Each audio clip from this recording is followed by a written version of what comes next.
मुंबईतील सर्वच लोकलचे दरवाजे स्वयंचलित करण्याचा धक्कादायक निर्णय रेल्वे प्रशासनाने घेतला असला तरी त्याची दुसऱ्याच दिवशी डोंबिवली रेल्वे स्थानकात पोलखोल झाल्याचं समोर आलंय। डोंबिवली रेल्वे स्थानकामध्ये सकाळी ऑफिसला जाण्याच्या वेळेत स्वयंचलित असलेल्या एसी लोकलचे दरवाजे गर्दीमुळे बंद होत नसल्याचं समोर आलं। प्रवाशांच्या गर्दीमुळे 10 मिनिटं दरवाजा बंदच होत नव्हता।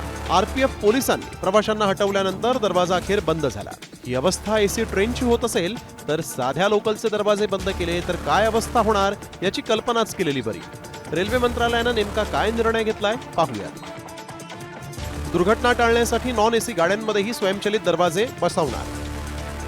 हवा खेळती राहण्यासाठी स्वयंचलित दारावर पट्ट्या असणार। डब्यात ताजी हवा येण्यासाठी छतावर व्हेंटिलेशन युनिट बसवणार। प्रवासी एका कोचमधून दुसऱ्या कोचमध्ये जाऊ शकणार। नवीन डिझाईनची पहिली ट्रेन नोव्हेंबर 2025 पर्यंत तयार होणार। जानेवारी 2026 पर्यंत ही ट्रेन सेवेत दाखल होणार।